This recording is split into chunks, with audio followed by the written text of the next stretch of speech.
Halo semua, pada video ini kita akan belajar mengenal area kerja CorelDRAW.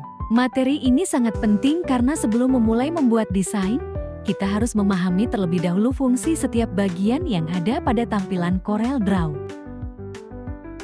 Langkah pertama, kita akan buka terlebih dahulu aplikasi CorelDRAW. Setelah aplikasi dibuka akan muncul tampilan awal atau welcome screen. Dari tampilan ini kita dapat membuat dokumen baru, membuka dokumen yang sudah ada, dan lain sebagainya. Sebelum mulai membuat dokumen baru ada satu pengaturan yang sebaiknya dilakukan terlebih dahulu. Silakan kalian klik Tools, kemudian pilih Options. Setelah itu, pada bagian CorelDRAW kita akan dapat mengatur beberapa opsi sesuai dengan kebutuhan. Kalau sudah silahkan klik OK. Selanjutnya kita akan membuat dokumen baru dengan memilih Get Started kemudian klik New Document. Pada jendela ini kita dapat mengatur beberapa hal diantaranya memberi nama dokumen, menentukan jumlah dan ukuran halaman, menentukan satuan ukuran, serta memilih orientasi halaman. Kalau sudah silahkan klik OK. Setelah dokumen berhasil dibuat, kita akan masuk ke area kerja CorelDRAW. Yang pertama kita akan mengenal bagian-bagian utama pada CorelDRAW. Bagian pertama adalah menu bar. Menu bar terletak di bagian atas, seperti yang kita lihat terdapat deretan menu dari aplikasi ini. Satu hal yang perlu diingat bahwa menu-menu ini berisi perintah-perintah yang dikelompokkan sesuai dengan nama menu utamanya. Misalnya, menu view menu-menu di dalamnya berfungsi untuk mengaktifkan atau menampilkan beberapa fitur CorelDRAW yang membantu mempermudah saat kita bekerja atau membuat gambar. Sekarang kita akan membahas mengenai toolbar.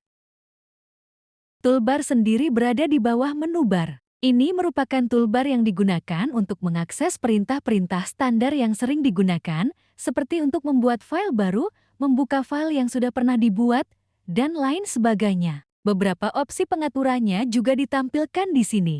Di bawah toolbar paling atas ini ada deretan toolbar lagi yang akan berubah sesuai dengan kondisi tertentu. Ini yang dimaksud dengan properti bar yang akan menampilkan properti suatu objek gambar, tools yang aktif, dan kondisi tertentu dari properti bar ini. Kita juga bisa mengatur orientasi area cetak, satuan yang digunakan untuk menggambar, dan lain sebagainya.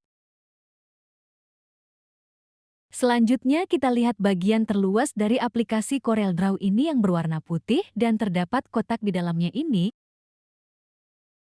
disebut dengan area kerja. Agar hasil pekerjaan atau gambar bisa dicetak, kita harus menempelkannya di area kotak ini.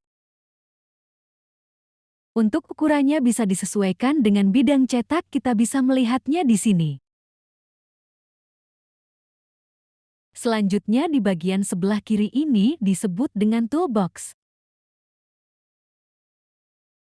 Toolbox adalah kumpulan tools yang digunakan dalam proses menggambar, isinya berupa tools untuk menggambar objek sederhana seperti lingkaran, kotak, dan lain sebagainya. Toolbox juga digunakan untuk mengaktifkan fitur-fitur lainnya dalam CorelDRAW.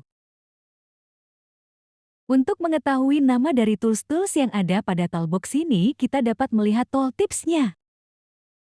Ketika kita arahkan pointer mouse pada salah satu tools, maka akan muncul keterangan nama tools dan informasi tambahan lainnya. Seperti saat saya mendekatkan pointer mouse ke arah tools paling atas, kita dapat mengetahui bahwa tool ini adalah Pick Tool. Kemudian kita dapat melihat terdapat informasi di bawahnya yang menjelaskan bahwa tools ini berhubungan dengan select atau menyeleksi, posisi, dan transformasi.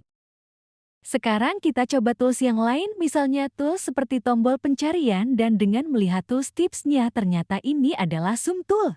Perhatikan teks di sebelahnya, nama tools yang ada huruf di kurung ini adalah shortcut. Untuk mengakses tools ini, kita dapat memanfaatkannya dengan menekan tombol Z pada keyboard. Di bagian bawah tools ada keterangan yang menjelaskan fungsi dan kegunaan tool ini, yang kurang lebih berfungsi untuk merubah level perbesar tampilan dokumen gambar. Nah, dari penjelasan yang telah kita bahas, Sekarang kalian sudah mengenal bagian-bagian utama pada area kerja CorelDRAW beserta fungsinya. Terima kasih sudah menyimak video ini, sampai jumpa pada materi berikutnya. Tetap semangat belajar dan terus berlatih.